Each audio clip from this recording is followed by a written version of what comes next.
Let's move on quickly. There is a saying that if you want to make money, you have to spend money. This could be the case for Enugu State as Governor Peter Mbah presented the 2025 budget proposal of 971 billion naira to the State House of Assembly for deliberation. Presenting the proposal tagged Budget of Exponential Growth and Inclusive Prosperity to the lawmakers, Governor Mbah stressed that it represents a significant leap from the 2024 budget of 521.5 billion naira, an increase of 86.4%. The budget comprises 837.9 billion naira for capital expenditure, representing 86%, and 133.1 billion naira for recurrent expenditure, accounting for 14%. The governor described the proposal as a strategic move to foster investment, eradicate poverty, improve education, and elevate the state economy to one of the top 3 in the country. Let's share the story by TVC News. Bamidele Ajayi with you.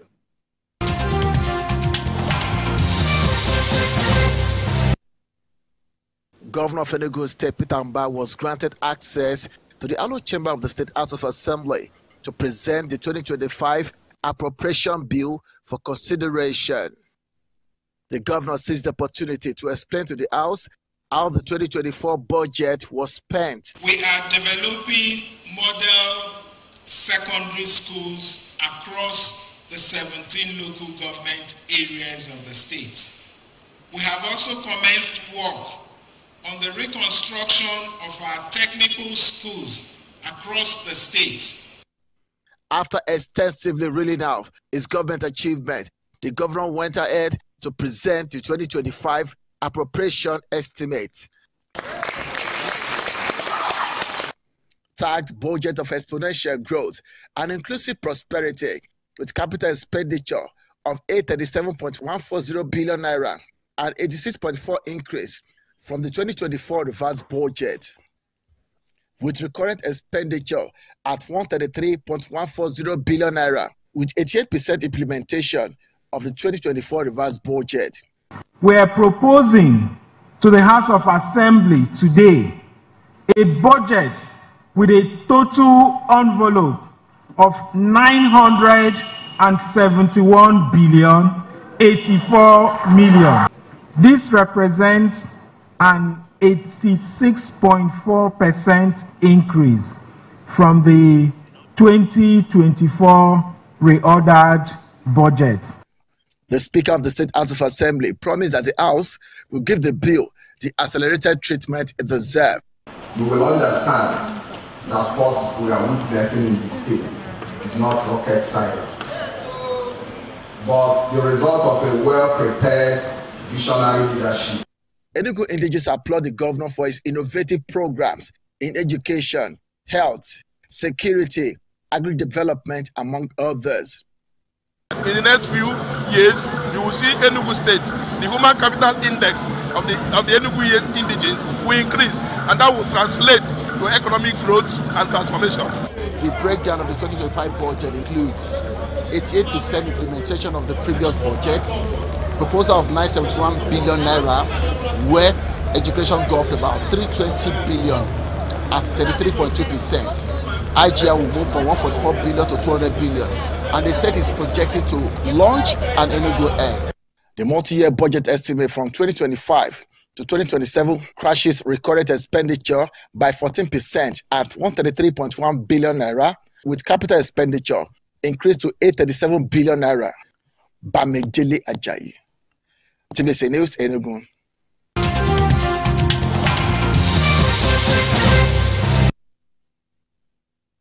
All right, gentlemen, budget of exponential growth and inclusive prosperity. Thank Yeah, you see, Governor Mbah just continues to raise the bar. His name is Mbah, and he continues to raise the bar.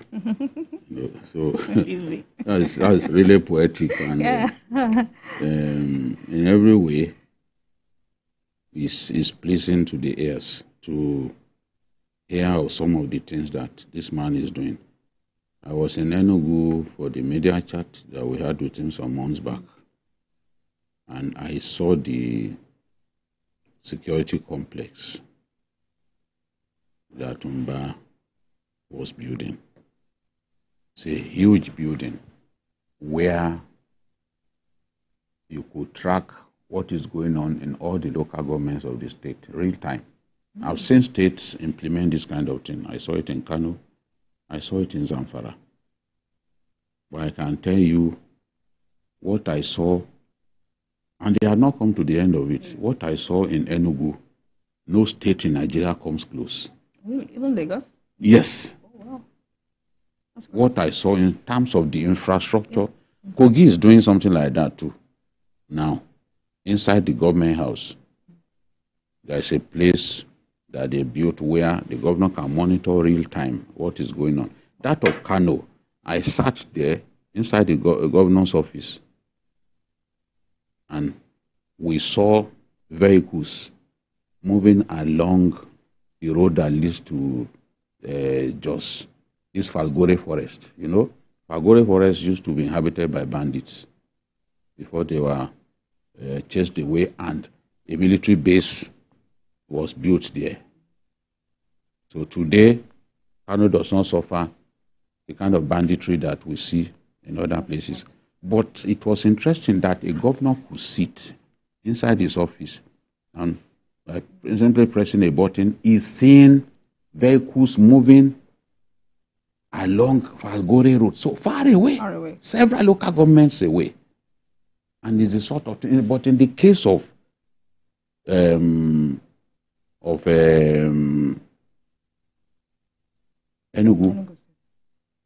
the screen is more than 5 meters high, and you are looking. I don't know how. You see, when they tell you that no, it's not possible. Things we see in Hollywood movies. Yes, when they tell you these things, no, there's no funds, you can't do this. A governor has set aside 33.2% of the total budget to education. That's significant. If these are not just claims of audio promises and all that, honestly, if Mbah can implement this, Enugu in the next few years will take what the Chinese call a giant leap, not step, leap over other states. And I think also that when you look at what the governor reported, an increase in the state's internally generated revenue, rising from 37.4 billion in 2023 to 144.7 billion by September of 2024, an increase of 286.2%. You cannot tell me that this is not significant. You may hate him as a person, because anybody that does not belong to our party. I wanted to say why. Usually, it is in our nature to hate such people. No, forget it. He has not won. He didn't win the election. There is an old man that is always intervening in Nigerian matters.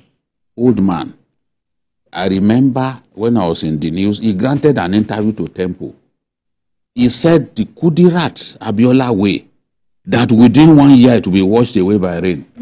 Today I see him, he's talking about Nigeria, he's talking about, I look at him and I say, that thing that he said, Kudirat Abiola way.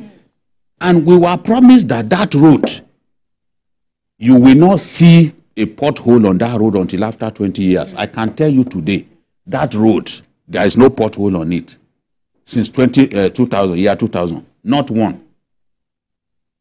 But that old man told us, after 1 year, forget it, rain will wash off the road. The person who did that interview is this spokesperson of EFCC today, Wilson Wujaren. He was the one who did that interview. I still remember. You know? So, it's significant. To Nigerians, the enemy does not, or people we don't like, they don't make progress. We don't attribute any what's it called, progress to them. No, but where? You cannot say Mbah is not working. We will see the truth. We will say the truth. I'm far away from Enugu. But the things that I've seen and some of the things that I'm hearing, look at the water problem. Yes. That had defied a solution for years. This young man came and made it look like and it was not a problem. So things are happening in Enugu. We will be patient. Even the Enugu state electricity law. Yes, it's also a game changer. We'll be patient and watch how things evolve. It's someone that will get our attention as the days move on. We want to see what comes, because this is an excellent budget. We want to see what comes out of it. It's not, the budget is important, but the implementation is key. He has to find the right, he has to find the determination, the political will to implement this to the letter. Because as a plan, it's a good plan. So I'm really happy with a lot of things about this Enugu budget. Adeoye, this is the first time governor. Are you impressed? Yes, I'm impressed. First of all, if a governor is going to perform very well, it may not necessarily be determined by how good the budget is. But the budget can also can be a pointer to understanding whether the governor means well or not. Because he has allocated 33.2% to education. And according to, in his own words, he said, education is our sword and our shield. That is their greatest investment in economic growth. Because the advantage of education is that it's a kind of hereditary investment, you know, in human capital. If you are able to produce a graduate, you know, who probably has his master's, most likely his children, you know, from generation to generation will also be encouraged to go to school. So it's focusing more on education. And we should also not forget about the 260 smart green schools that he built. You know what is happening in these schools? The children are being taught to go into agriculture, to plant seeds, to plant plants, rare plant species. And they are being taught to produce their own food. You know, 216, 17 local governments. That is a unique intervention in the agricultural and also the educational sector. And I think I'm impressed by, you know, his reforms, even the Citizens' Rights Center that have been set up in 17 local governments, for people in that state to come forward for complaints, either socio-economic or cultural. So I think we have a governor that is doing well, and irrespective of which party you belong to. Absolutely. If you are doing good, people will notice you. Well, he attended some schools abroad, but he attended Owode Grammar School here at Mbah. So you don't need to go to London, you know, be born in the US before you become a good leader. He has been in government since 2023, former finance commissioner. So I think this is a man that has learned through the rope. He understands his people very well, understands the country, the challenges of the people, and is actually providing solutions. So I think it's a star that is coming out from the Southeast, and it needs to be celebrated.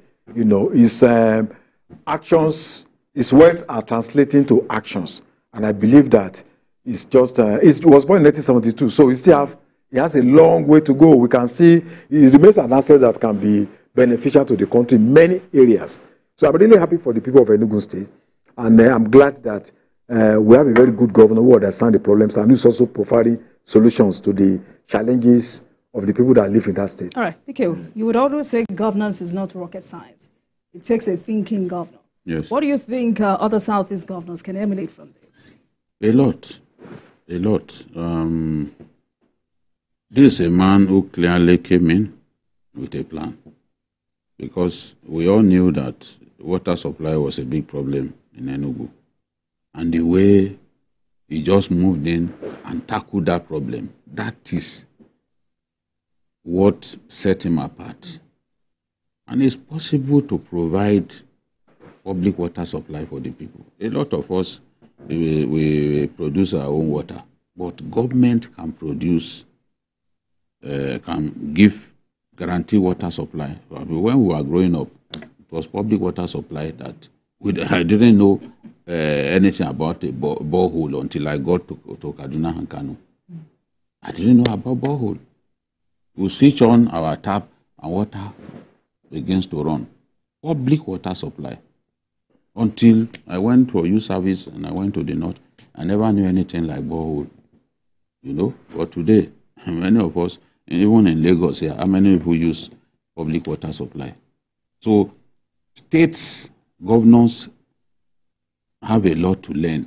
Don't just, I saw him on the entourage of the president of France, and Mbah is so switched on that you know that he's already thinking of what benefit he could get from this kind of trip.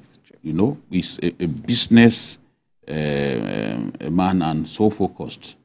He knows what he wants to achieve, and he sets out to achieve it. To dedicate that much money to education in a state that is not educationally disadvantaged should tell you that he wants Enugu to retain his pride of place in our country. And Enugu is like the political capital of the southeast, you know, and many of the big people in the southeast, they have homes in Enugu. So you need a governor to keep the state running. Look at the way he has also fought the, what's it called, the sit-at-home syndrome. No governor in the southeast has fought the sit-at-home syndrome the way he's done. You know? That's good. So, we wish him the very best. We wish him the best, and I'm sure that in the next few years, people will see the full breadth of his hard work, his inventiveness, and innovations as a governor. All right, gentlemen, let's move on quickly. Education